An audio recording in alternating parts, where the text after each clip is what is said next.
The jungle was silent except for the steady drip of rain on leaves and the distant hum of enemy drones. Staff Sergeant Emma Richardson crouched behind a fallen mahogany tree, her communications equipment spread across a waterproof tarp like surgical instruments. The radio in her hand crackled with static, then fell silent. Somewhere in the darkness ahead, 12 elite soldiers were walking into a trap, and she was the only person who knew it. They'd called her just support for 3 years. They'd laughed when she tried to brief them on enemy signal patterns. They'd sent her to the back of every operation, told her to stay safe and, quote, keep the radios working. But tonight, in the suffocating heat of the Colombian rainforest, Emma Richardson was about to prove that sometimes the most dangerous person on the battlefield is the one everyone underestimates. Before we jump back in, tell us where you're tuning in from, and if this story touches you, make sure you're subscribed, because tomorrow, I've saved something extra special for you. The morning briefing room buzzed with the controlled chaos of pre-deployment preparation. Maps covered every available wall surface, showing the dense jungle terrain of Colombia, where American forces would be conducting joint counter-narcotics operations with local military units. The air conditioning fought a losing battle against the North Carolina humidity and the body heat of 40 elite soldiers packed into a space designed for 20. Staff Sergeant Emma Richardson sat in the back row, her laptop balanced on her knees, analyzing the latest intelligence reports while the infantry officers discussed tactical approaches. Her fingers moved across the keyboard with practiced efficiency, cross-referencing enemy communication patterns with topographical data and weather forecasts. What she was seeing made her stomach turn cold. Emma had spent the last 18 months developing a predictive algorithm for enemy drone surveillance patterns. Working nights and weekends in the Signal Intelligence Lab, she'd created a program that could identify likely ambush sites based on terrain analysis, historical attack data, and intercepted communications. The algorithm was elegant, precise, and absolutely terrifying in its accuracy. It showed that the proposed insertion point for tomorrow's mission was the worst possible choice. The primary LZ shows optimal defensive positioning, Captain Bradley Foster was saying, his laser pointer dancing across the projected map. Dense canopy cover, multiple egress routes, and minimal civilian population density. Emma looked down at her screen where her algorithm painted a very different picture. The landing zone sat at the intersection of 3 known trafficking routes. Historical data showed 17 ambushes in that sector over the past 2 years. Intercepted radio chatter indicated unusual activity in the area for the past 72 hours. Every data point screamed trap. She raised her hand tentatively. Captain Foster, sir, I've been analyzing the communication intercepts from that sector, and I think we need to consider. Richardson. Major Kevin Thompson's voice cut through her words like a blade. He was the kind of officer who believed that 20 years of infantry experience trumped any amount of data analysis. We've got this handled. Why don't you focus on making sure our radios work? Scattered chuckles rippled through the room. Emma felt heat rise in her cheeks, but she pressed on. Sir, the pattern recognition software I've been developing shows anomalous activity around the primary LZ. The enemy communication pattern suggests. Pattern recognition software? Lieutenant Colonel Marcus Davies, the mission commander, turned around in his chair. Richardson, you're a 25B. Your job is to maintain communication equipment, not play computer games. The laughter was louder this time. Someone in the third row muttered something about support personnel getting above their station. Captain Foster smirked and shook his head. Next thing you know, she'll be telling us how to clear buildings. Emma's fingers tightened on her laptop. For 3 years, she'd endured this casual dismissal. Her bachelor's degree in computer science from Georgia Tech meant nothing to these men. Her master's thesis on predictive algorithms for asymmetric warfare was just playing with computers. Her 2 combat deployments, where she'd kept communication lines open under fire, were forgotten the moment she tried to contribute beyond her assigned role. The intercepts show coordinated movement patterns consistent with ambush preparation. She tried one more time, her voice barely above a whisper. If we could just look at the data. Richardson! Major Thompson's voice boomed across the room. I don't know what kind of science fiction you've been reading, but this is real warfare. We make decisions based on experience, intelligence reports, and proven tactics, not some computer program you cooked up in your spare time. Lieutenant Colonel Davies nodded approvingly. The LZ has been selected by professional intelligence analysts with decades of experience. I think they know a bit more about threat assessment than a signal support specialist. The room erupted in knowing looks and headshakes. These were elite soldiers, the best of the best, veterans of multiple combat deployments. To them, Emma was just the quiet woman who fixed their radios when they broke and made sure the satellite phones worked during missions.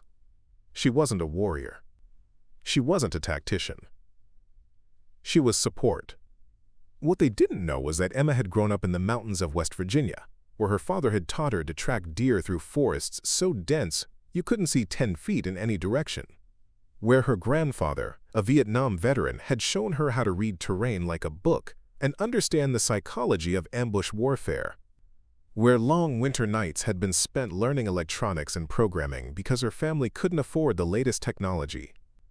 What they couldn't see was that her computer program had been running continuously for the past 6 months, successfully predicting enemy activity with 87% accuracy. It had identified 4 potential ambush sites that were later confirmed by aerial reconnaissance. It had predicted 3 supply route attacks that were prevented by altering convoy schedules. But because Emma was just support, none of those successes were credited to her algorithm. "I understand, sir," Emma said quietly, closing her laptop.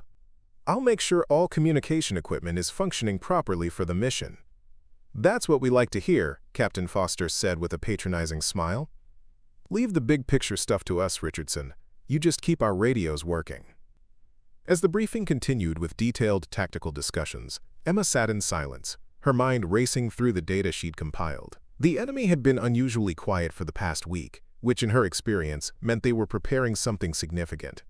Radio intercepts showed increased coded traffic between known cartel positions. Drone surveillance patterns had shifted to provide better coverage of the primary LZ. But most telling was the pattern she'd identified in the enemy's previous ambush tactics. They preferred to let American forces establish a foothold before attacking, allowing them to study troop movements and identify key personnel. The primary LZ was perfectly positioned for this type of delayed ambush. Dense jungle on 3 sides would funnel the squad into a killing zone. High ground to the north provided ideal sniper positions, and the nearest extraction point was 40 minutes away by helicopter. Emma had run this scenario through her algorithm 17 different ways. Each time, the result was the same: catastrophic casualty rates for any unit inserted at the primary LZ during the proposed timeframe. After the briefing, she lingered in the empty room, staring at the map on the wall. The red circle marking their landing zone seemed to pulse with malevolent energy. She pulled out her phone and scrolled through the latest intelligence updates, hoping to find something that would support her concerns. The door opened behind her. Sergeant First Class David Murphy, one of the few soldiers who had ever shown her any respect, walked in carrying a cup of coffee. "Rough briefing?" he asked, settling into a chair beside her. Emma glanced around to make sure they were alone. "Murphy, can I show you something?" "Off the record?" He nodded, and Emma opened her laptop. The screen displayed a complex visualization showing communication patterns, terrain analysis, and predictive modeling. "This is what I've been working on. It's designed to identify high-risk areas based on multiple data streams." Murphy studied the display with growing concern. "What's it showing for tomorrow's mission?" 93% probability of enemy contact within the first hour. 87% probability of significant casualties. Emma's voice was barely audible. "Murphy, they're walking into a trap." He was quiet for a long moment, studying the data. Unlike the officers, Murphy had seen Emma's work firsthand during their previous deployment to Afghanistan. He'd watched her identify IED patterns that saved dozens of lives. He knew her capabilities extended far beyond radio maintenance. "Have you tried talking to the colonel again?" Emma laughed bitterly. "You heard them in there. I'm just a 25B who doesn't understand real warfare. They won't listen to anything I say." "What about going over their heads? Contact brigade intelligence directly? With what authority? I'm not even supposed to have access to most of this data. Officially, I'm just making sure the radios work." Emma closed the laptop and rubbed her eyes. Maybe I'm wrong. Maybe their experience really does count for more than data analysis. But even as she said it, Emma knew she wasn't wrong. The pattern was too clear, too consistent with previous enemy behavior. Somewhere in the Colombian jungle, cartel forces were preparing to turn tomorrow's mission into a massacre, and there was nothing she could do to stop it. The next morning, Emma stood on the tarmac watching the 12-man squad board their transport helicopter. Each soldier was loaded with 60 pounds of gear, their faces painted with camouflage, their weapons cleaned and ready. They moved with the confident swagger of elite troops who had never met an enemy they couldn't defeat. Captain Foster gave her a mock salute as he passed. "Try not to break anything while we're gone, Richardson." Lieutenant Miller, the squad's communications officer, handed her a spare radio battery. "Keep the home fires burning, Sergeant. We'll be back before you know it." Emma watched the helicopter disappear into the gray morning sky, carrying 12 of America's finest soldiers toward what her data said was certain disaster. Her algorithm was running one final analysis, and the numbers hadn't changed. In 6 hours, those men would be fighting for their lives in a jungle ambush that could have been avoided. But she was just support. What did she know about real warfare? Preparing and narrating this story took us a lot of time, so if you are enjoying it, subscribe to our channel. It means a lot to us. Now back to the story. The humidity hit Emma like a physical blow as she stepped off the transport plane onto the makeshift airstrip carved from the Colombian jungle. The air was thick enough to chew, saturated with moisture, and the green smell of vegetation so dense it seemed to pulse with its own life. Sweat immediately began beading on her forehead despite the early morning hour. Forward Operating Base Esperanza was barely more than a collection of prefabricated buildings and tents arranged in a defensive perimeter around the airstrip. Razor wire gleamed with condensation, and the constant hum of generators provided background noise to the calls of exotic birds hidden in the towering canopy that pressed in from all sides. This wasn't the sterile environment of Fort Liberty. This was raw, primitive, and absolutely unforgiving. Emma shouldered her equipment bag and followed the other arriving personnel toward the operations center. Her communications gear weighed nearly 40 pounds, but she'd carried heavier loads through worse terrain during her deployment to Afghanistan.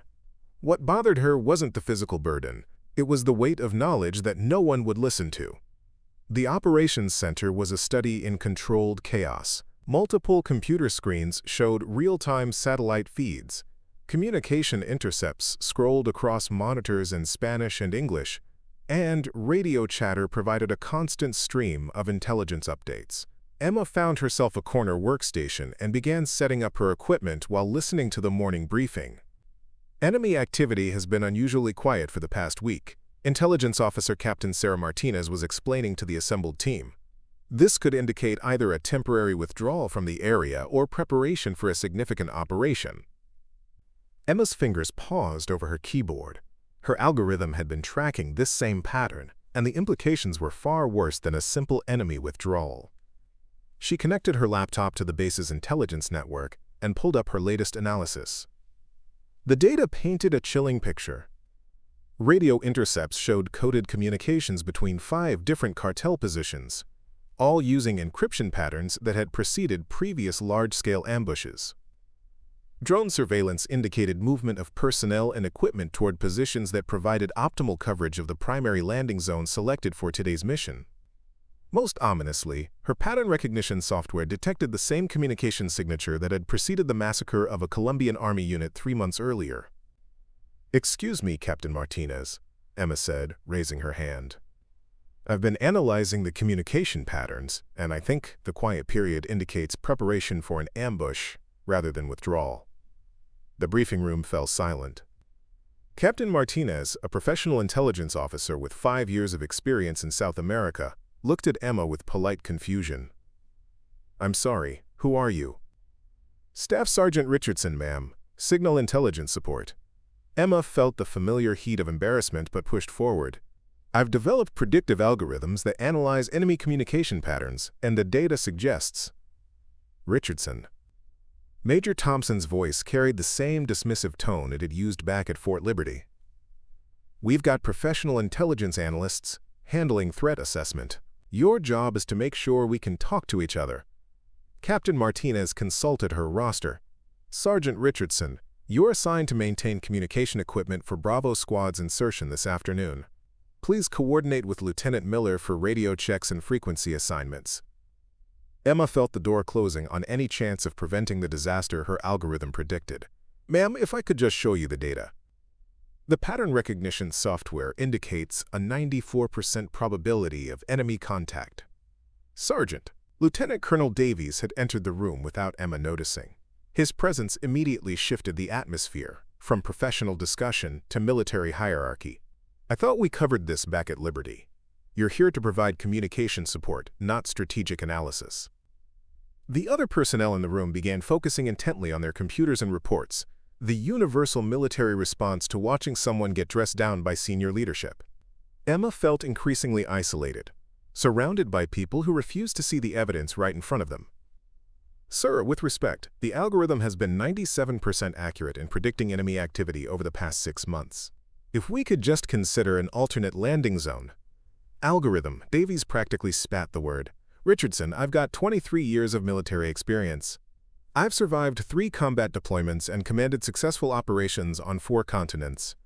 I don't need a computer program telling me how to do my job. The room was dead silent now. Emma could feel the weight of every gaze, could sense the mixture of secondhand embarrassment and professional disapproval.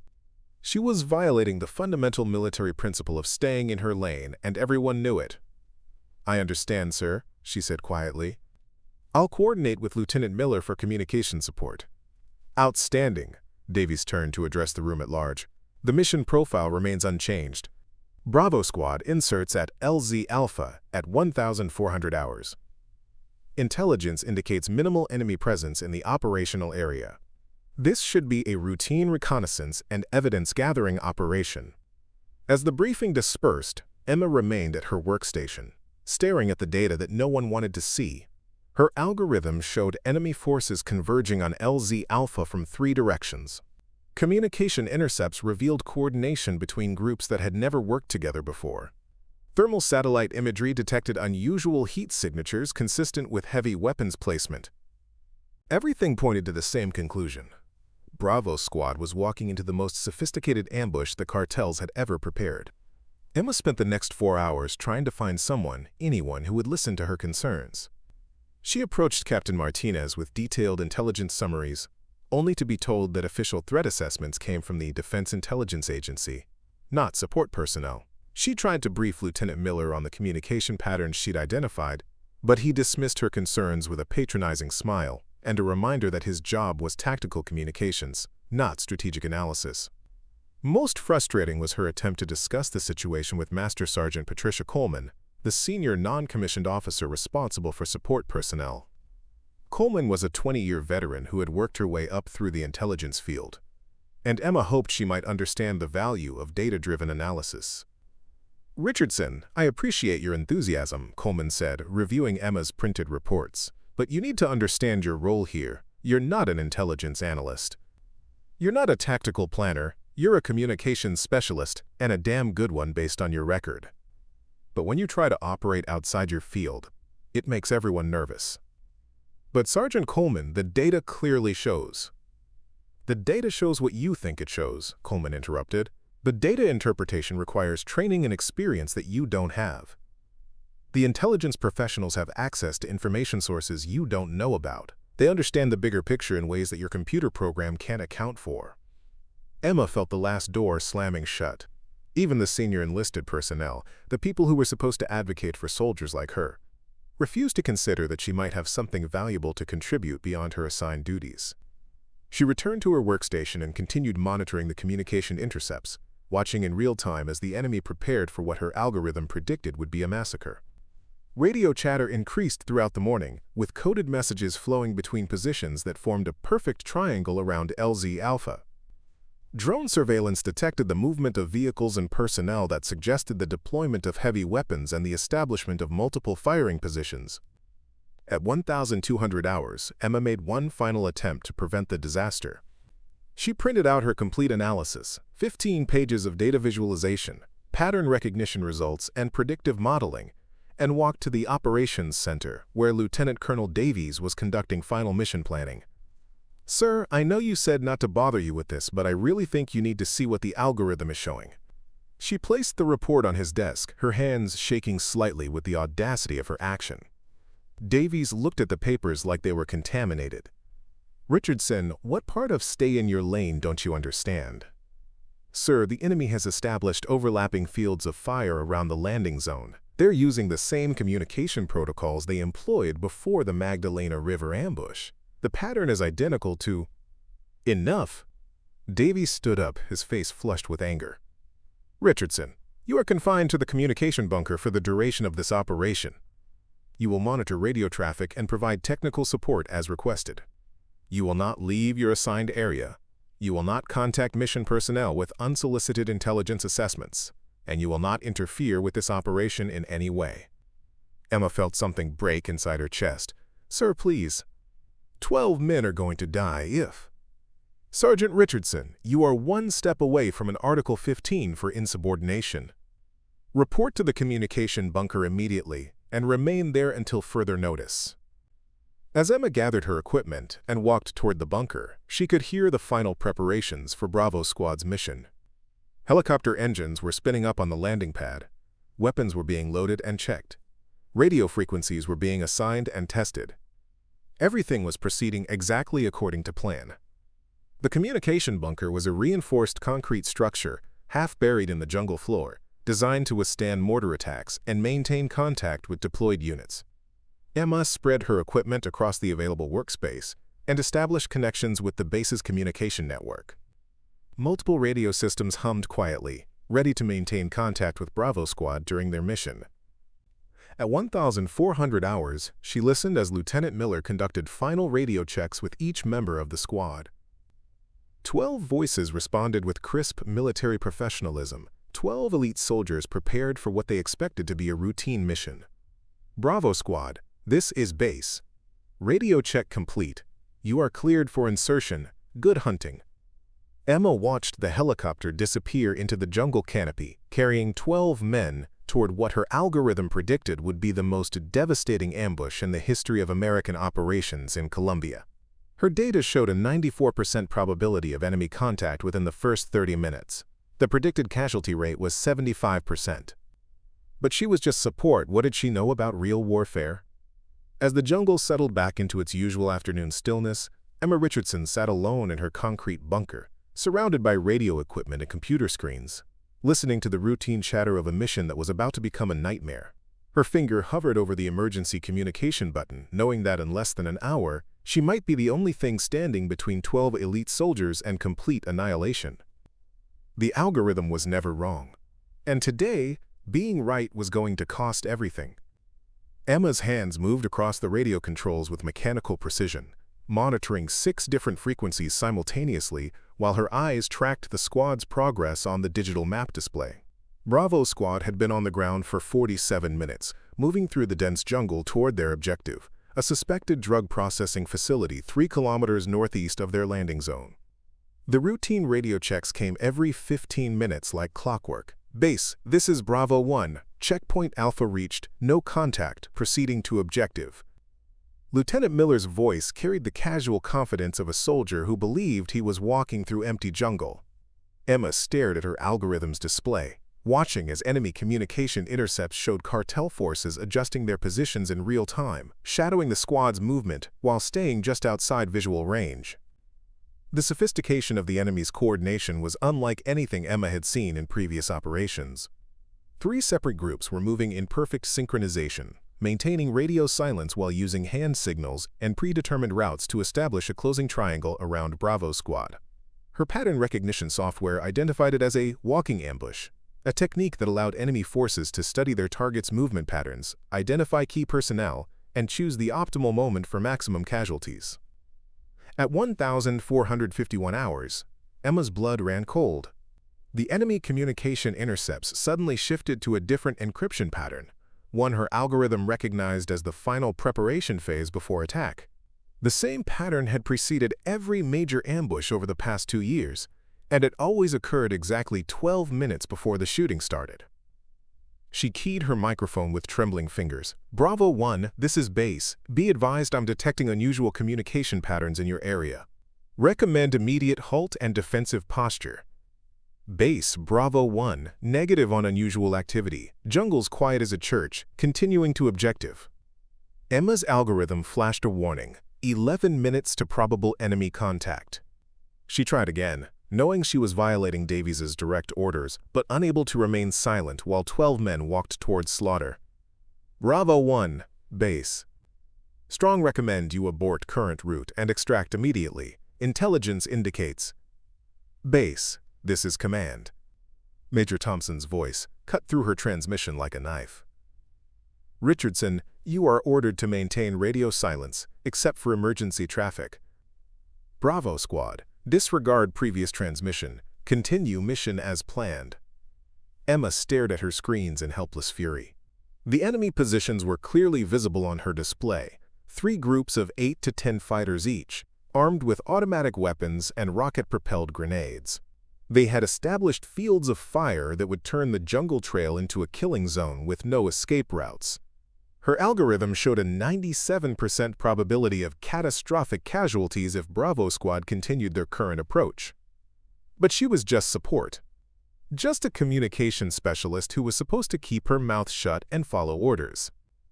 At 1,456 hours, the enemy radio chatter stopped completely. Emma had seen this pattern before, the moment of absolute silence that preceded coordinated attacks.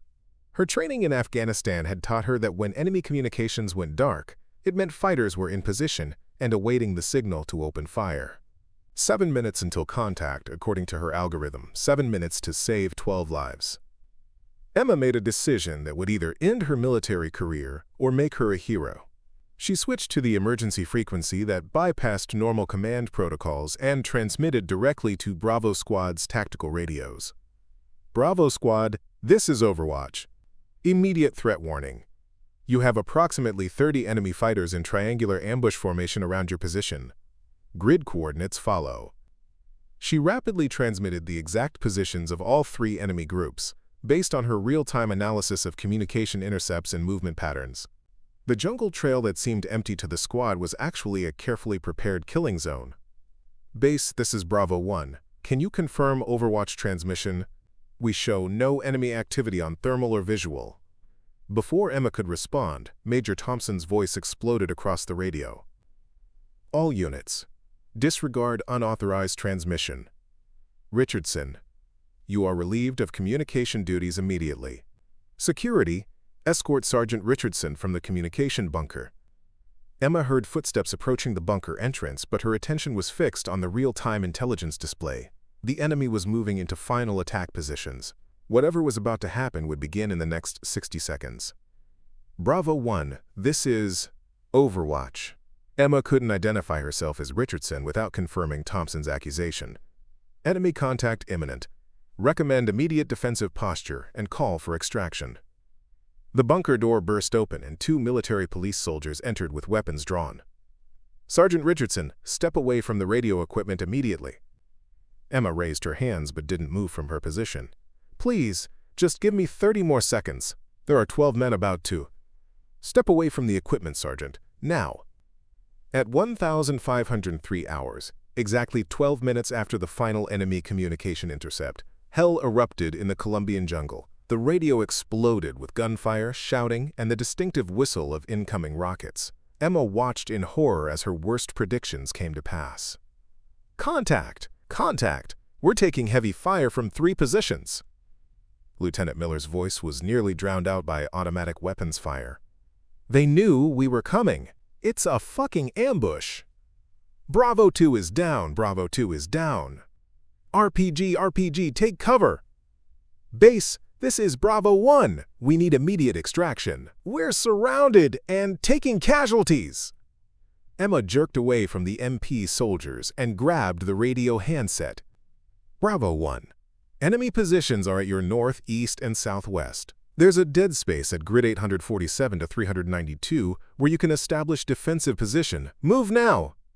Richardson, Major Thompson's voice roared through the radio. Get off the net immediately! But Lieutenant Miller's voice cut through the chaos. Negative, Base. Overwatch has our exact situation. Overwatch, confirm safe route to extraction point. Emma's fingers flew across her keyboard. analyzing the real-time tactical situation while the MPs stood frozen, unsure whether to physically remove her during an active firefight. Her algorithm processed the enemy positions, terrain features, and squad locations to identify the only route that offered a chance of survival. Bravo 1 moves southwest 200 meters to the rocky outcrop. It's the only position that breaks their crossfire pattern. Enemy strength is approximately 30 fighters with RPGs and machine guns. How the fuck does she know that? Someone shouted over the radio. Bravo 1, Overwatch has been tracking enemy communications for the past hour. They've been shadowing your movements since insertion. The ambush was pre-planned. Emma could hear the sound of explosions and sustained gunfire through the radio, punctuated by the sharp crack of sniper rifles. Her display showed the enemy tightening their triangle, attempting to prevent any escape from the killing zone. Base, this is Bravo 1. We have 3 KIA and 4 wounded. Request immediate air support and medical evacuation. The communication bunker fell silent except for the crackling radio and Emma's rapid keyboard work. Even the MP soldiers were staring at the screens, beginning to understand that the quiet support specialist they'd been ordered to arrest was somehow orchestrating the squad's survival from 300 kilometers away. Bravo 1. Enemy is attempting to close escape routes. You have approximately 4 minutes before they complete encirclement. There's a drainage ravine 30 meters east of your position that leads to high ground. Overwatch, how are you getting this intel? Our satellite feeds show empty jungle. Emma's algorithm had integrated multiple intelligence sources: communication intercepts, historical pattern analysis, terrain modeling, and real-time tactical assessment. It was providing battlefield awareness that exceeded anything available to conventional intelligence systems. Bravo 1, trust the information. Move to high ground now. Extraction helicopter is inbound but needs secure LZ. Moving! All units follow Overwatch directions. Major Thompson burst into the communication bunker, his face purple with rage. Richardson, get away from that radio right now! You're interfering with tactical operations. Emma turned to face him, her expression calm despite the chaos around her. Sir, those men are alive because someone finally listened to the intelligence. Your tactical operations put them in a predetermined killing zone. You had no authority to... Contact! Contact! Bravo 5 is hit. The radio interrupted Thompson's tirade. We need that safe route now. Emma keyed the microphone without taking her eyes off Thompson. Bravo 1. Enemy reinforcements approaching from the north. Estimate 15 additional fighters. You have 3 minutes to reach defensible position before you're completely surrounded. Thompson stared at her, finally beginning to understand that his communications specialist somehow had better battlefield intelligence than his entire operations staff. Around them, the bunker hummed with electronic equipment that was keeping 12 soldiers alive in the middle of a carefully planned massacre. Overwatch, this is Bravo 1. We're at the ravine. Can you guide us to extraction point? Emma looked at her screens, calculating routes and timing, while enemy forces converged on the squad's position. Her algorithm showed multiple possible outcomes, but only one that offered a reasonable chance of survival. It would require her to do something that no communication specialist was supposed to be capable of. Something that would prove, once and for all, that expertise trumped authority, and that sometimes the most important person on the battlefield was the one everyone had underestimated. Bravo 1, Overwatch, I'm going to get you home, but you're going to have to trust me completely. Everything depends on the next 30 minutes. Emma's fingers danced across multiple keyboards simultaneously, her algorithm processing real-time battlefield data faster than any human analyst could comprehend. On her primary screen, red dots representing enemy forces moved like wolves, circling wounded prey, while the blue icons of Bravo Squad clustered in a defensive formation that was slowly being compressed from all sides. Overwatch, this is Bravo 1, Lieutenant Miller's voice crackled through static and gunfire. We're in the ravine but taking heavy fire from elevated positions. Estimate we can hold for maybe 10 minutes before they overrun us. Emma's tactical display painted a grim picture. The enemy had committed 47 fighters to the ambush, far more than her initial estimates. They had established machine gun nests on 3 ridgelines, effectively trapping the American squad in a natural depression with limited cover and no apparent escape routes. But Emma saw something the enemy commanders couldn't. A weakness in their perfect ambush. Bravo 1. The enemy has committed their reserve forces to prevent your escape north and east. They've left their western approach undermanned, only 6 fighters compared to 15 on the other flanks. Negative, Overwatch. Western approach leads directly into a cliff face, no exit route.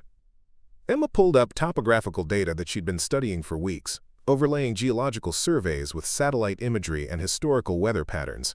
Bravo 1. There's a seasonal waterfall, approximately 200 meters west of your position. Current dry season means the cliff face has a climbable route that leads to the extraction point.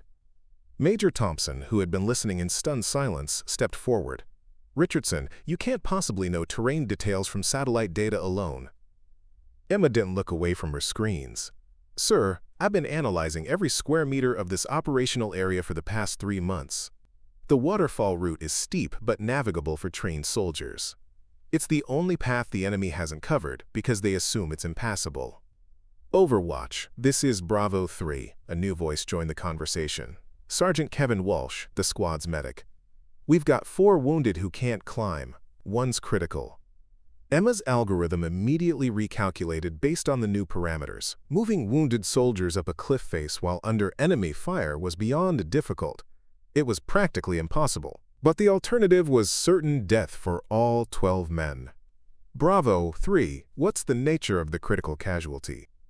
Gunshot wound to the chest, possible punctured lung. He's conscious but losing blood fast. Emma's medical training from her previous deployment kicked in. She'd cross-trained with combat medics in Afghanistan, learning field surgery techniques that weren't part of her official job description. Another skill that her superiors had dismissed as unnecessary for a communications specialist. Bravo 3, the casualty needs immediate pressure treatment and possibly a needle decompression. Can you perform the procedure? Negative, Overwatch. I'm a basic medic, not a surgeon. Emma made another decision that violated every protocol in the book. Bravo 3, I'm going to walk you through the procedure. The wounded soldier will die if we try to move him without stabilizing the injury first. Lieutenant Colonel Davies, who had arrived during the firefight, stared at Emma in disbelief. Richardson, you're not qualified to provide medical instruction. Sir, I am Combat Lifesaver certified with advanced trauma training. Emma's voice remained calm while her hands continued working across multiple computer interfaces. The soldier dies if we don't act now. She activated a secure medical frequency and began providing step-by-step instructions for emergency field surgery, talking Sergeant Walsh through procedures that would stabilize the critical casualty long enough for evacuation. Meanwhile, her tactical algorithm continued tracking enemy movements and calculating escape routes. Bravo 1, enemy forces are repositioning to assault your position. You have approximately 8 minutes before they coordinate a final attack. The wounded need to be prepared for movement immediately. Overwatch, there's no way we can get 4 wounded men up a cliff face under fire. Emma studied her screens, analyzing every piece of available data. The enemy's communication patterns showed they were preparing for a coordinated assault designed to overrun the American position and eliminate all survivors. Standard doctrine would call for the squad to establish a fighting withdrawal, but with 4 wounded soldiers, they would never reach safety. Then Emma saw it, a solution so audacious that no conventional tactical planner would consider it. Bravo 1, I need you to trust me completely for the next 15 minutes. What I'm about to suggest violates every tactical manual, but it's the only way to save everyone. Overwatch, at this point I'll try anything. What do you have? Emma's fingers flew across her keyboard, accessing communication intercepts that revealed the enemy's command structure and coordination methods. The cartel forces are using a centralized command system. Their field commanders are coordinating through radio relays positioned on the ridgelines. If we can disrupt their communications at exactly the right moment, their coordinated assault will break down into confusion. How do we disrupt their communications from down here? You don't. I do. Emma switched to the base's electronic warfare systems, equipment that she technically wasn't authorized to operate, but had studied extensively during her off-duty hours. I'm going to jam their radio frequencies and create false command signals that will send their assault teams in wrong directions. Major Thompson stepped closer to her workstation. Richardson, electronic warfare systems require specialized training and authorization codes that you don't have. Emma looked up at him for the first time since the firefight began. "Sir, I wrote half the software that runs those systems during my previous assignment to Fort Gordon. I know exactly how they work." Before Thompson could respond, Emma had accessed the electronic warfare suite and begun analyzing enemy radio patterns. Her algorithm identified the frequency ranges and encryption methods used by the cartel forces, then began crafting false signals designed to create maximum confusion among their assault teams. Bravo 1, in approximately 3 minutes, the enemy coordination is going to collapse. When it does, you'll have a narrow window to move your wounded to the waterfall route. The confusion won't last long, maybe 10 minutes before they re-establish communications. Understood, Overwatch. Standing by. Emma initiated the electronic attack, sending precisely crafted false signals across multiple radio frequencies. On her tactical display, she watched as enemy units began receiving contradictory orders, conflicting position reports, and fabricated intelligence about American reinforcements. Within 90 seconds, the coordinated assault began falling apart. Enemy units moved away from their assigned positions, chasing phantom threats that existed only in Emma's electronic deception. Machine gun teams abandoned their covering positions, assault squads moved in wrong directions, and the carefully planned ambush dissolved into chaos. "Go, go, go." Lieutenant Miller's voice cut through the radio. "All units move to the waterfall. Wounded first." Emma monitored the squad's movement through a combination of GPS tracking and communication intercepts, her algorithm constantly recalculating safe routes as the tactical situation shifted. The enemy was beginning to realize they'd been deceived, but their command structure remained disrupted. Bravo 1, enemy commander is attempting to re-establish control. You have approximately 6 minutes before they reorganize. Overwatch, we're at the base of the waterfall, but it's steeper than expected.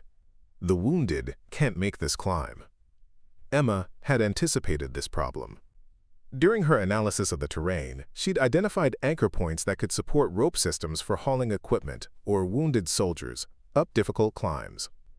Bravo 1, there's a series of rock formations approximately 15 meters up the cliff face that can serve as anchor points. You can establish a pulley system using your climbing gear to haul the wounded. How do you know about anchor points we can't even see from here? Geological survey data combined with erosion pattern analysis, the rock formations are solid granite, tested to support heavy loads. Emma watched her tactical display as the squad began implementing her improvised evacuation plan. 4 soldiers established rope systems while the others provided security, hauling wounded comrades up a cliff face that should have been impossible to climb under combat conditions. Hauling go. Meanwhile, her electronic warfare attack continued disrupting enemy communications, preventing them from coordinating an effective pursuit. But Emma knew the deception wouldn't last much longer. Soon, the cartel commanders would abandon radio communications entirely and coordinate through runners and visual signals. Bravo 1, enemy is switching to non-electronic coordination. Your window is closing fast. Understood, Overwatch. Last casualty is halfway up. We need 3 more minutes. Emma's algorithm showed enemy forces beginning to reorganize despite the continued electronic disruption. They were moving toward the waterfall route, having finally realized where the American squad was attempting to escape. Bravo 1, enemy squad approaching from the south. Estimate 12 fighters, approximately 4 minutes out. Emma made one final desperate calculation. The extraction helicopters was still 8 minutes away, but the squad would reach the top of the cliff in less than 3 minutes. If she could delay the pursuing enemy force for just a few more minutes, everyone would survive.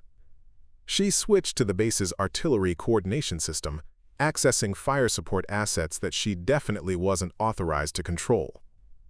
Bravo 1, can you mark the enemy approach route with smoke? Affirmative, Overwatch. Smoke out. Emma input targeting coordinates for the base's 81mm mortar section, calling in fire support that would break up the enemy pursuit just long enough for the squad to complete their escape. Shot out! The radio crackled with the artillery section's confirmation. 30 seconds later, high explosive rounds began impacting along the enemy approach route. Emma had calculated the strike pattern to create maximum disruption without risking friendly fire casualties. Another impossible achievement for someone who was supposed to be just support. Bravo 1, you're clear to extraction point. Enemy pursuit is suppressed.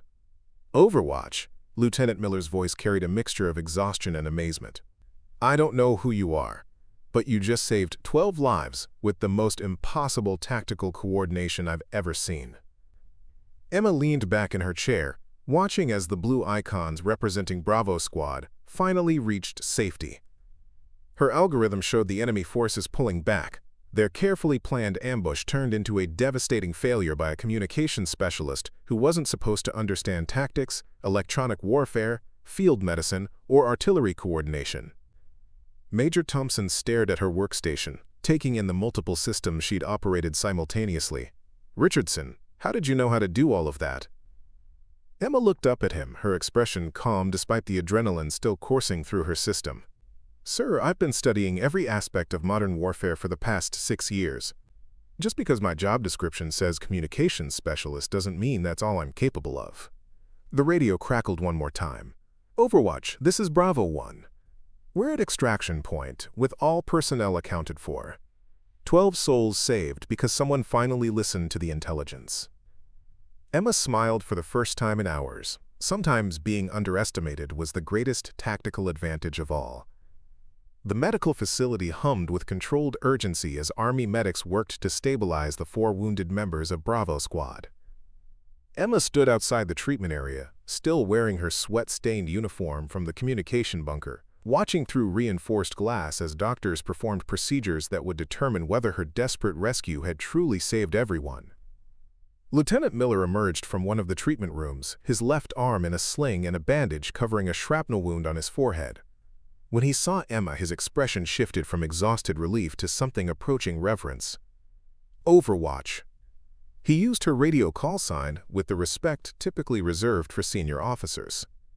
I need to know who I'm thanking for keeping my men alive. Emma felt uncomfortable with the attention. For 3 years she'd worked in the shadows, her contributions unnoticed and unacknowledged. Having someone look at her like she'd performed miracles felt surreal and overwhelming. Staff Sergeant Emma Richardson, sir. Communications Support Specialist. Miller stared at her for a long moment, processing the disconnect between her modest rank and job title and what he'd experienced in the jungle. Richardson, what you did today, I've never seen anything like it. You coordinated electronic warfare, artillery strikes, medical procedures, and tactical movement from 300 kilometers away. How is that possible for a communications specialist? Before Emma could answer, the treatment room door opened, and Colonel Patricia Hayes, the base commander, stepped out. Emma had never spoken directly to the colonel, who managed overall operations for the entire forward operating base. Hayes was a legend in special operations circles, with 28 years of experience and 3 combat commands under her belt. Sergeant Richardson. Hayes' voice carried the authority of someone accustomed to making life and death decisions. I need to speak with you immediately. Emma followed the colonel to a small conference room adjacent to the medical facility. Through the windows she could see the jungle canopy silhouetted against the night sky, peaceful now but hiding the aftermath of the day's violence. Hayes closed the door and gestured for Emma to sit across from her at a metal table that had seen countless briefings and debriefings. Sergeant Richardson, I've spent the last 4 hours reviewing your actions during the Bravo Squad rescue. I've also been examining your personnel file, your technical qualifications, and the algorithmic analysis software you developed. Hayes paused, studying Emma with the intensity of a commander trying to understand how her assumptions about warfare had been completely overturned. Sir, I know I violated several protocols during the operation. I accept full responsibility for... Stop. Hayes held up her hand. Richardson, you didn't violate protocols, you rendered them obsolete. What you accomplished today represents a fundamental shift in how we think about battlefield intelligence and tactical coordination. Emma remained silent, unsure how to respond to praise from someone whose opinion could shape her entire military career. Hayes opened a folder containing printouts of Emma's algorithmic analysis. These predictive models you developed, they're not just communications software, are they?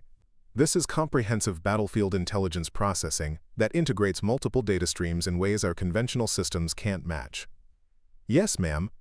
I designed the algorithm to identify patterns that human analysts might miss due to information overload or cognitive bias.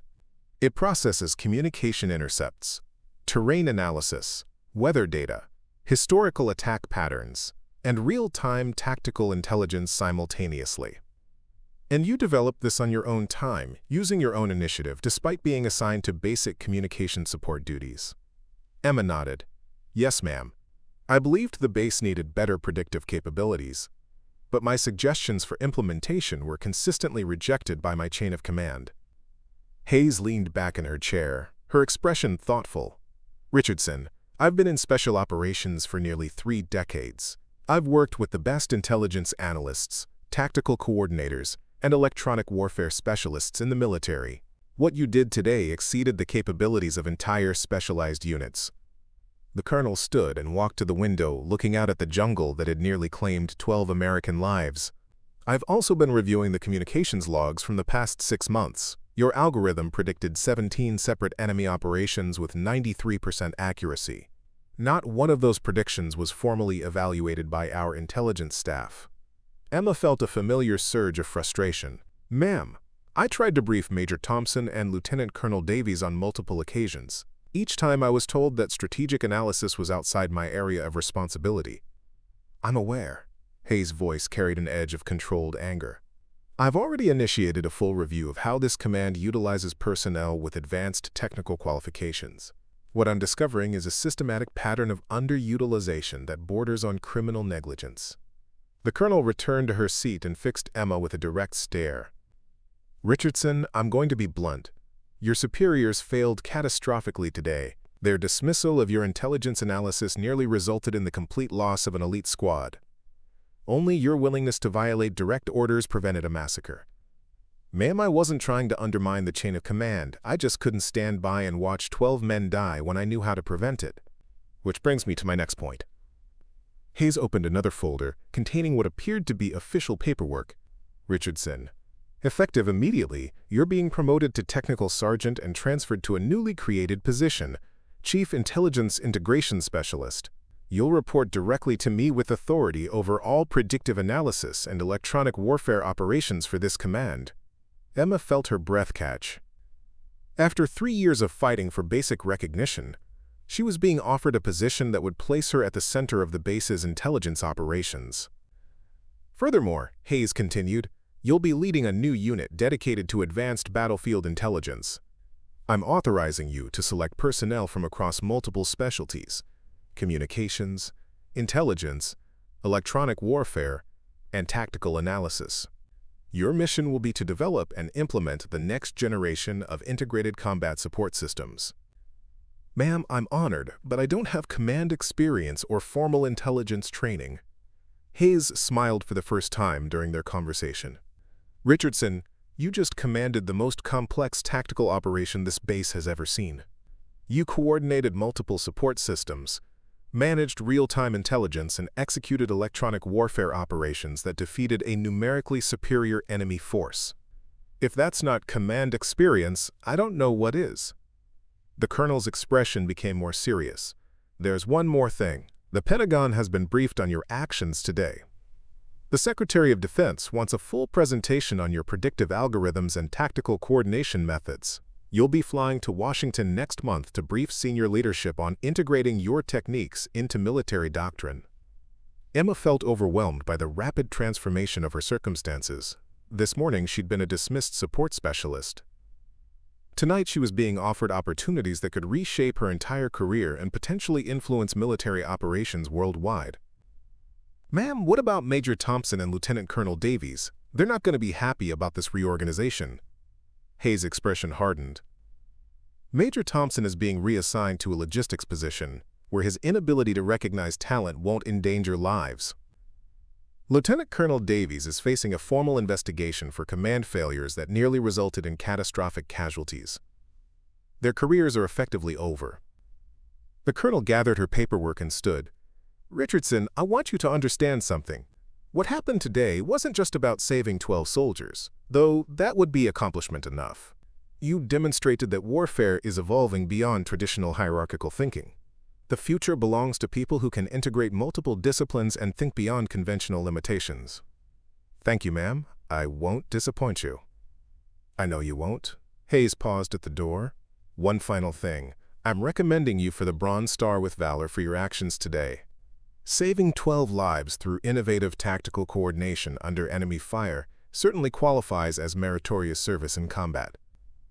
After the colonel left, Emma sat alone in the conference room, trying to process the magnitude of what had just happened. Through the window, she could see soldiers moving between buildings, conducting the routine business of military operations. But everything had changed. Her radio crackled softly. She'd forgotten she was still wearing her communication headset. "Overwatch, this is Bravo 1. Emma keyed her microphone. "Bravo 1, this is Richardson. Ma'am, I wanted you to know that all 4 wounded are stable and expected to make full recoveries. The docs say the field medical procedures you guided probably saved Jackson's life." "I'm glad to hear that, Lieutenant Miller." "Ma'am, there's something else. The entire squad wants to meet with you tomorrow. We've been talking, and we think you should know that what you did today was the most professional, competent tactical support any of us have ever experienced. We'd be honored to work with you again." Emma smiled, feeling a warmth that had nothing to do with the tropical climate. "The honor would be mine, Lieutenant." As she walked back to her quarters through the humid night air, Emma reflected on the journey that had brought her to this moment. Tomorrow, she would begin building a new kind of military unit, one that valued expertise over hierarchy and results over protocol. She would work with soldiers who respected her capabilities rather than dismissing them. But most importantly, she had proven to herself that being underestimated wasn't a limitation. It was a weapon. Sometimes the most powerful person on the battlefield was the one everyone assumed was powerless. The jungle around Phobie Esperanza settled into its nighttime rhythms, alive with sounds that would have seemed threatening just hours earlier. Now they seemed almost peaceful. Emma Richardson, no longer just support, had found her place in a war that was rapidly learning to value intelligence over assumptions, innovation over tradition, and capability over rank. Tomorrow would bring new challenges, new responsibilities, and new opportunities to prove that the future of warfare belonged to those bold enough to think beyond conventional limitations. But tonight, 12 soldiers were alive because someone had refused to accept the word impossible. And that was enough. The Pentagon's executive conference room fell silent as Emma concluded her presentation to an audience of generals, defense officials, and intelligence leaders who collectively controlled the direction of American military strategy. Her algorithm's predictive models glowed on massive wall displays, showing real-time analysis of global threat patterns that had been impossible to visualize before her innovations. "Ladies and gentlemen," Secretary of Defense Margaret Williams addressed the room, "what Technical Sergeant Richardson has demonstrated represents the most significant advancement in battlefield intelligence since the development of satellite reconnaissance. Her integrated analysis system has already prevented 14 separate attacks against American forces in 3 different theaters of operation."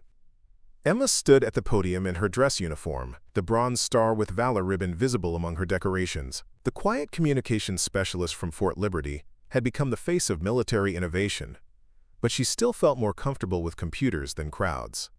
General Robert Harrison, chairman of the Joint Chiefs of Staff, leaned forward in his chair. "Sergeant Richardson, your system integrates disciplines that have traditionally operated in isolation. How do we implement this approach across all branches of the military?" "Sir, the key is recognizing that modern warfare requires specialists who can think across multiple domains simultaneously. We need to identify personnel with diverse technical backgrounds and give them authority to integrate information from various sources." Emma clicked to her next slide, showing organizational charts that revolutionized traditional military hierarchy. The old model separates intelligence, communications, electronic warfare, and tactical planning into distinct silos.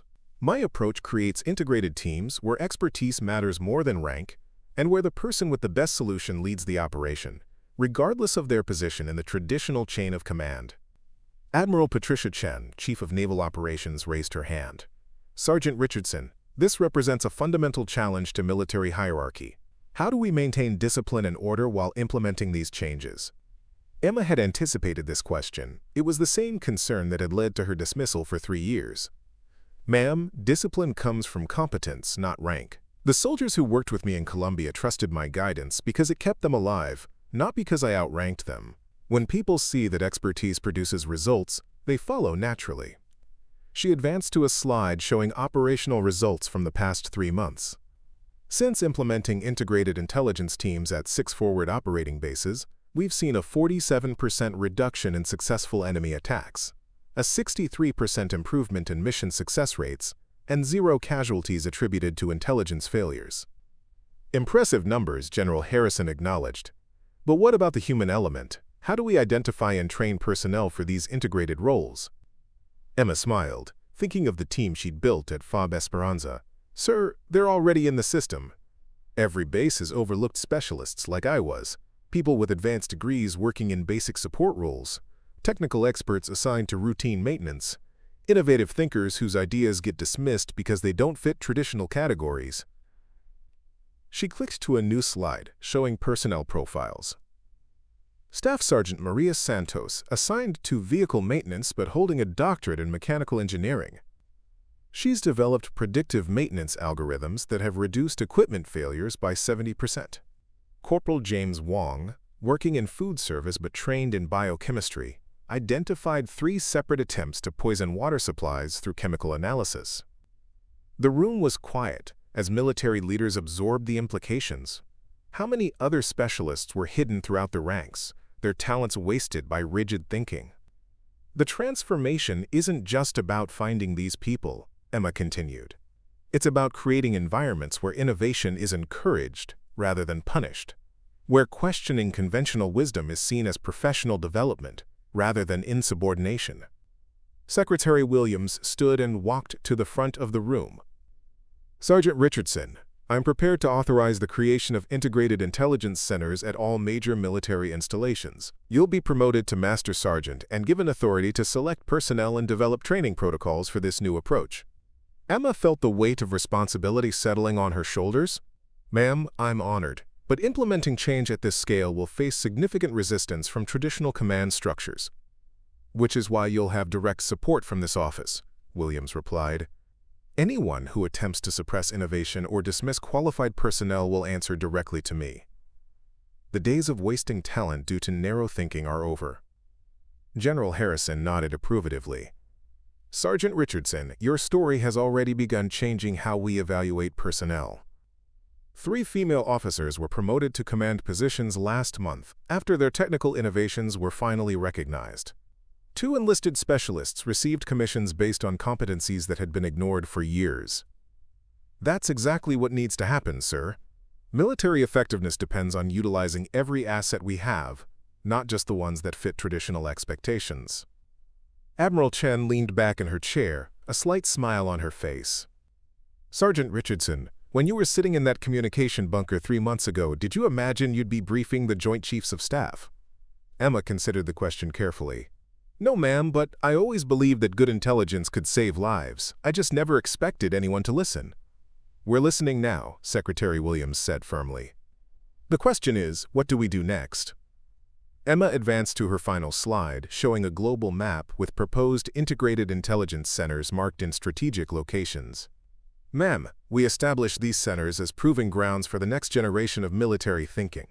Each center becomes a laboratory for innovation, where traditional boundaries between specialties are eliminated and the best ideas rise to the top regardless of their source. Timeline, General Harrison asked. 6 months for initial implementation, 18 months for full operational capability. But the real transformation will take years as we identify and develop talent that's currently being underutilized. Secretary Williams nodded decisively. Approved. Sergeant Richardson, you'll work directly with my staff to implement this program. Congratulations on becoming the youngest Master Sergeant in modern military history. As the meeting concluded and officials filed out, Emma remained at the podium, looking at the wall displays that showed her algorithm processing global intelligence in real time. Red dots indicated potential threats, blue zones showed areas of stability, and green markers highlighted successful interventions by integrated intelligence teams. Colonel Patricia Hayes, who had flown in from Colombia for the briefing, approached the podium.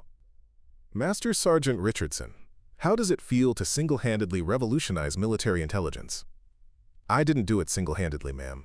Every innovation builds on the work of people who came before.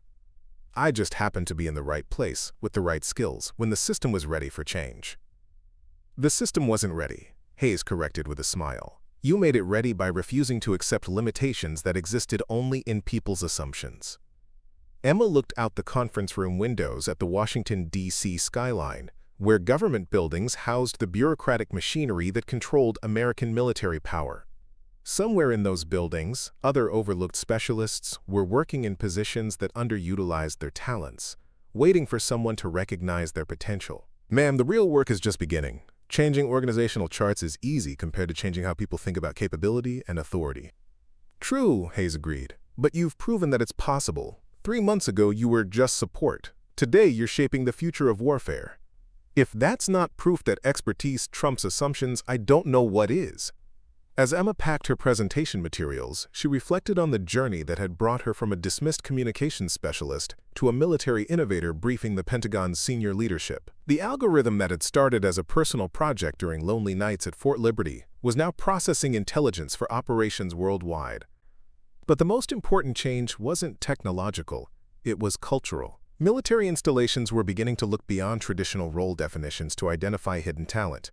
Officers were learning to value competence over conformity. Enlisted specialists were being encouraged to contribute ideas rather than just follow orders. The transformation was spreading through the military like ripples from a stone dropped in still water. Each success story encouraged others to speak up, to share their expertise, to challenge conventional thinking. The culture of innovation that Emma had fought to create was becoming self-sustaining. That evening, Emma received a message on her secure communication device. Overwatch, this is Bravo 1. Heard about your Pentagon briefing. The whole squad wants you to know, we're proud to have served with the person who's changing how the military thinks. Thanks for showing everyone that the best ideas come from the most unexpected places. Emma smiled as she typed her response. Bravo 1, this is Richardson. The honor was mine. Keep pushing boundaries and questioning assumptions. The future belongs to people who refuse to accept that's not your job as a valid reason to ignore good ideas. As she looked out at the lights of the capital city, Emma Richardson knew that her story was just beginning. Tomorrow, she would start building a new kind of military organization, one that valued innovation over tradition, expertise over hierarchy, and results over protocol. The quiet support specialist, who had once been told to stay in her lane, was now designing entirely new lanes for a military that was finally ready to embrace the future. Sometimes the most powerful revolutions began with a single person who refused to accept that impossible was a permanent condition. And sometimes, being underestimated was the greatest advantage of all. The morning Georgia sun streamed through the floor-to-ceiling windows of the newest building on Fort Gordon's campus, illuminating rows of cutting-edge workstations where the next generation of military intelligence specialists were learning to think beyond traditional boundaries.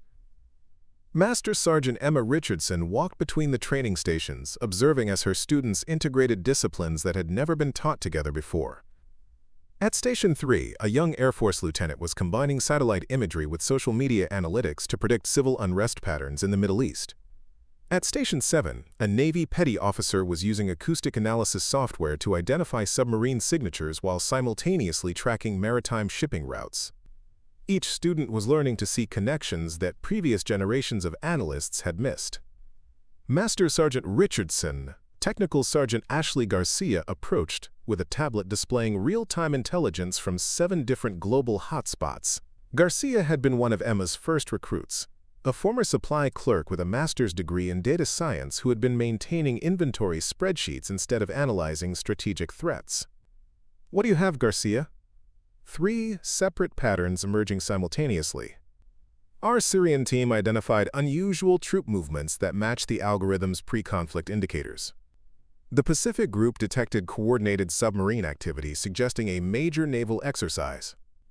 And our Central America unit flagged communication patterns that preceded the last 3 major drug interdiction operations. Emma studied the data flowing across Garcia's tablet. 2 years ago, these connections would have been identified by separate intelligence units, analyzed in isolation, and possibly never correlated until after events had already unfolded. Now, integrated analysis was revealing strategic patterns that no single specialty could have detected. Recommendations: Syrian situation requires immediate attention, 94% probability of significant military action within 72 hours.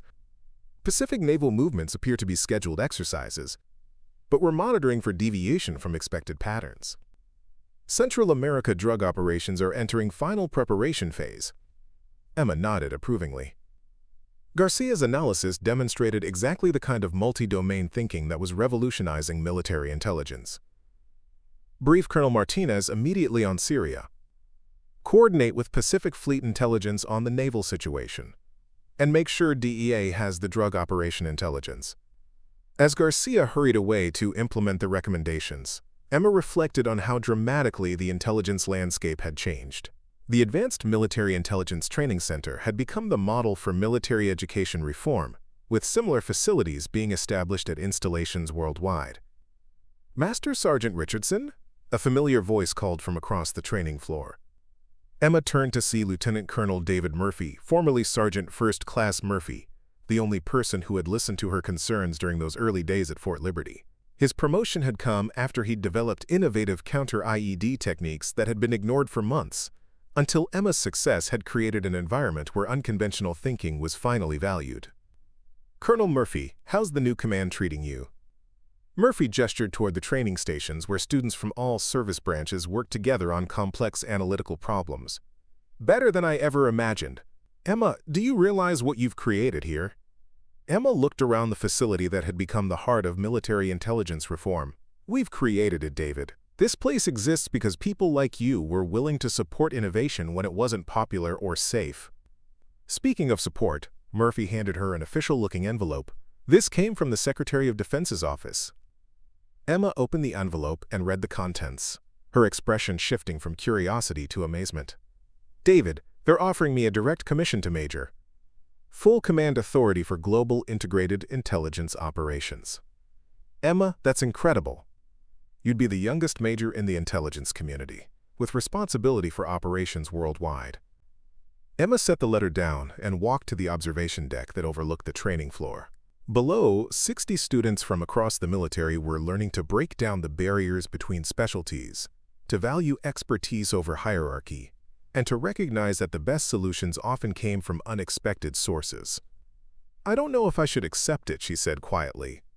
Murphy joined her at the observation deck. Why not? This is everything you've worked toward. Because the real work isn't at the top of the hierarchy, it's here, with the next generation of analysts who will carry these ideas forward. Emma pointed to a group of students collaborating on a complex strategic assessment. That corporal over there has a PhD in linguistics and speaks 7 languages, but she was assigned to motor pool maintenance. That sergeant developed predictive algorithms for financial markets before joining the military, but he was running communications equipment. And now they're analyzing global threats and developing strategies that senior officers are implementing worldwide, Murphy observed. Exactly. The transformation isn't complete when one person gets promoted. It's complete when the system itself changes to recognize and develop talent, regardless of where it's found. Emma's tablet chimed with an incoming secure communication. She recognized the call sign immediately. Bravo 1, Lieutenant Miller, now Captain Miller, commanding his own Special Operations Unit. Overwatch. This is Bravo 1. Hope you have a minute for an old friend. Emma smiled as she accepted the communication. Always have time for Bravo Squad. What's your status, Captain? Currently in Afghanistan, coordinating with one of your integrated intelligence teams. Emma, I have to tell you, the support we're getting now is unlike anything I experienced before Columbia. These analysts are providing tactical intelligence that's saving lives every day. That's what they're trained for, Captain. Multi-domain analysis and real-time tactical support. It's more than that. Miller's voice carried conviction across the encrypted channel. The entire culture has changed. Officers are listening to enlisted specialists. Technical experts are being given operational authority. Innovation is being rewarded instead of punished. Emma felt a warmth that had nothing to do with the Georgia sunshine. How's your team performing? 0 casualties in 6 months of operations. 97% mission success rate. And Emma, half my tactical decisions are based on recommendations from specialists who would have been ignored just 3 years ago. After ending the communication with Miller, Emma returned to the training floor where students were preparing for their final examinations. These weren't traditional tests of memorized facts, but complex scenario-based assessments that required innovative thinking and cross-disciplinary collaboration. Technical Sergeant Rebecca Martinez, no relation to the colonel, approached with her final project presentation. Martinez had been a food service specialist before her linguistics expertise had been discovered during Emma's talent identification program. Master Sergeant, I've completed the analysis you requested on emerging terrorist communication patterns in Southeast Asia.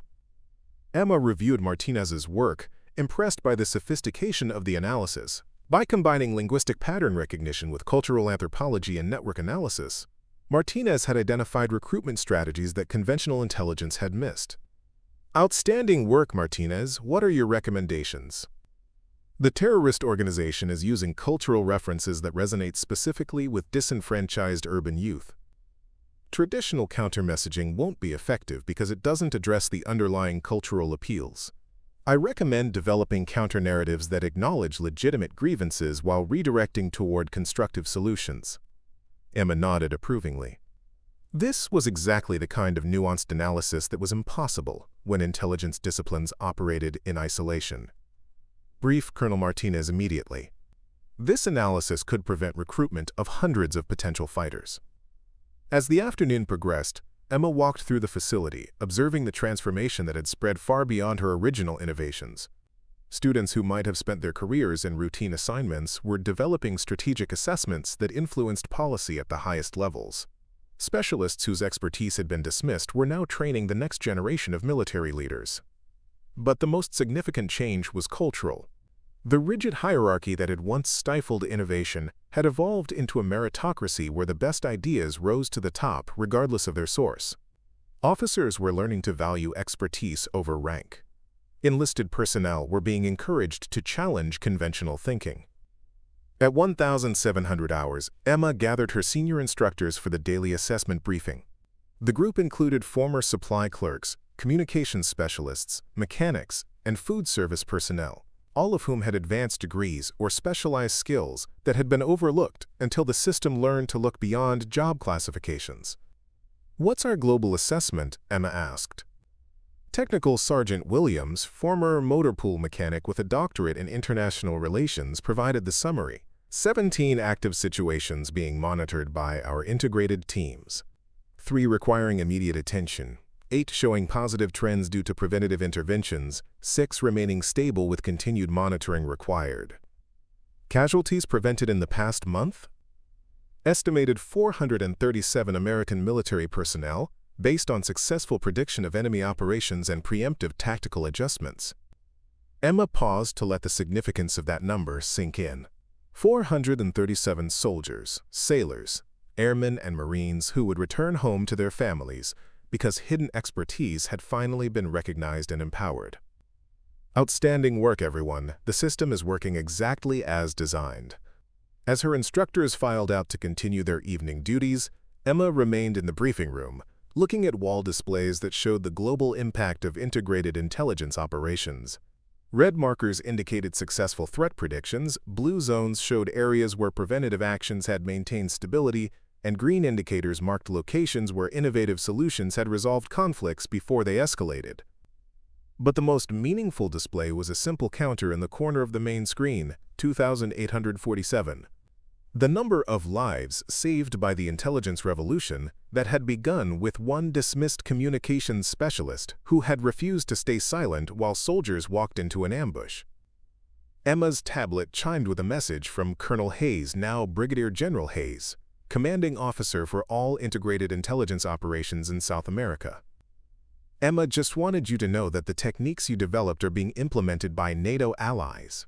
The British, Canadians, and Australians are establishing their own integrated intelligence centers based on your model. You've literally changed how the free world approaches military intelligence." Emma smiled as she composed her response. "General, the change was inevitable. Military effectiveness demands that we use every asset we have. I just happened to be the catalyst." As she prepared to leave the training center, Emma stopped at the memorial wall that honored military intelligence personnel who had died in service to their country. At the bottom of the wall, a simple plaque bore an inscription that had become the motto of the Integrated Intelligence Program. "Expertise knows no rank. Innovation respects no hierarchy. The best solution comes from whoever is smart enough to find it." Emma Richardson had learned that lesson in a Colombian jungle when 12 lives had depended on someone being willing to act on knowledge that authority figures refused to acknowledge. Now that lesson was being taught to hundreds of students who would carry it forward to military installations around the world. The quiet support specialist who had once been told to stay in her lane had created entirely new lanes for a military that was finally ready to embrace the future. And the future looked brighter than anyone had dared to imagine. The assembly hall buzzed with conversations in dozens of languages as military representatives from 87 nations gathered for the International Defense Innovation Summit. Emma Richardson, now Colonel Richardson, stood at the podium wearing the uniform of the newly created U.S. Space Force Intelligence Division, her chest adorned with decorations that told the story of a revolution in military thinking. But today wasn't about her achievements. Today was about something far more significant. "Ladies and gentlemen," Emma began, her voice carrying the quiet confidence that had become her trademark. 5 years ago, a dismissed communications specialist violated direct orders to save 12 soldiers in a Colombian jungle. Today, I want to tell you about the thousands of other dismissed specialists who have transformed how the world thinks about military capability. The presentation screen illuminated with a global map showing nodes of integrated intelligence centers across 6 continents. The innovation we're celebrating today didn't come from defense contractors or research laboratories. It came from a supply clerk in Germany who revolutionized logistics forecasting, a mechanic in Japan who developed predictive maintenance that saves millions annually, and a cook in Australia who identified biological warfare threats through food contamination analysis. General Liu Wei, representing the People's Liberation Army, leaned forward with interest.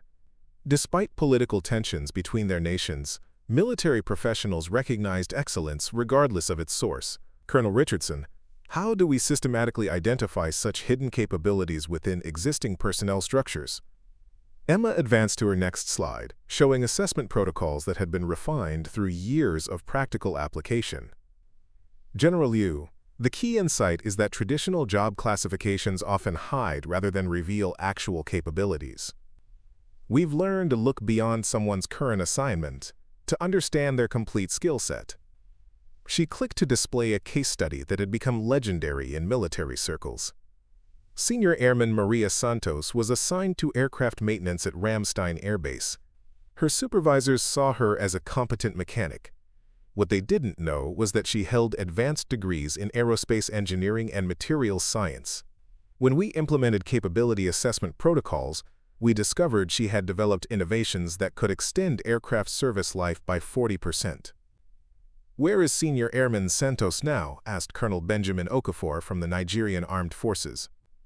"General Santos is now commanding the African Union's Advanced Aerospace Development Program, implementing maintenance innovations that have been adopted by air forces worldwide." The assembly erupted in murmurs of amazement. The transformation from airman to general represented possibilities that most military organizations had never considered. Admiral Sarah Chen, representing the Royal Navy, raised her hand. "Colonel Richardson, this suggests that our personnel systems have been fundamentally flawed for decades. How do we quantify the cost of this oversight?"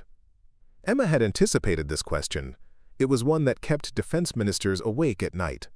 "Admiral Chen, our conservative estimates suggest that traditional personnel management has underutilized approximately 30% of available military capability. In economic terms, we're talking about hundreds of billions of dollars in unrealized potential." She advanced to a slide showing comparative performance metrics. Military units implementing integrated personnel development show average improvements of 67% in mission effectiveness, 43% reduction in operational costs, and most importantly, an 81% decrease in preventable casualties. The room fell silent as delegates absorbed the implications. Military leaders who had spent careers optimizing weapon systems and tactical procedures were discovering that their greatest untapped resource had been their own personnel. "But the most significant transformation," Emma continued, "isn't measurable in statistics, it's cultural." The presentation screen showed video testimonials from military personnel around the world, former support staff who had become strategic planners, dismissed specialists who now advised senior commanders, and overlooked experts whose innovations were saving lives daily. Sergeant Kim Park was told that network security wasn't her job. She was supposed to maintain communication equipment. Today, her cybersecurity protocols protect critical infrastructure for 12 nations.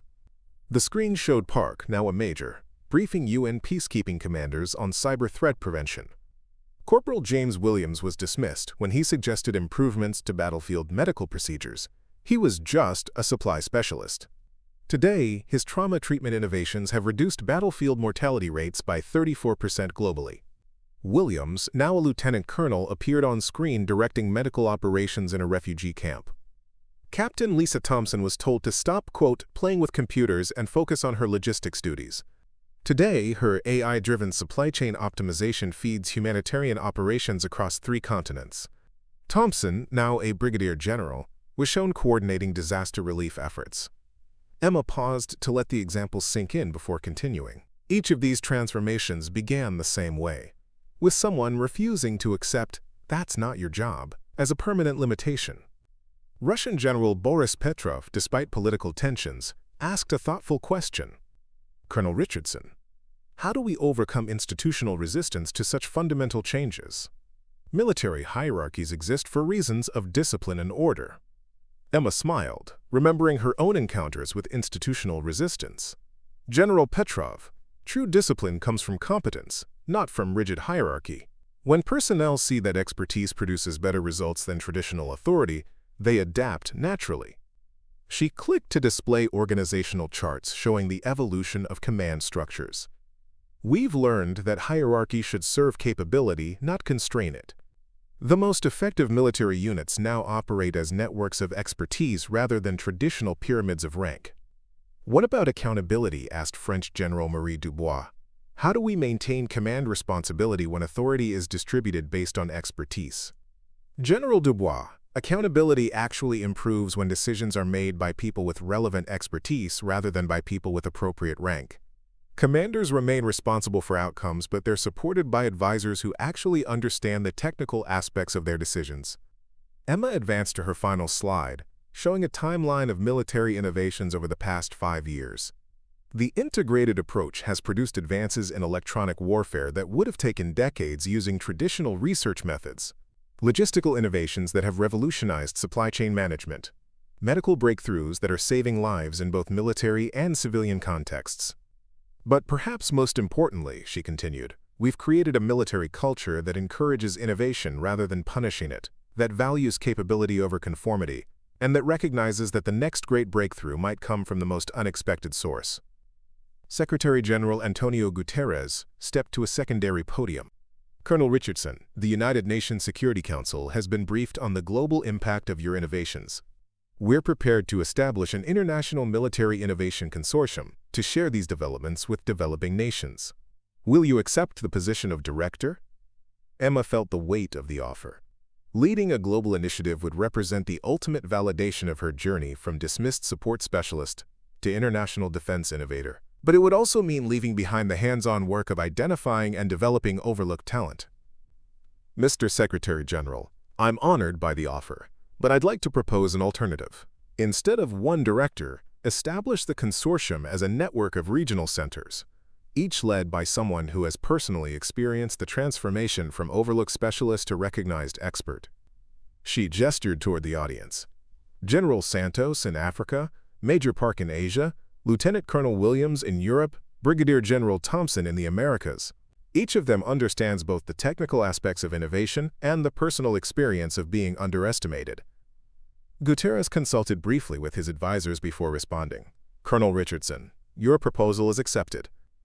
The consortium will be established as you suggest, with you serving as coordinating advisor.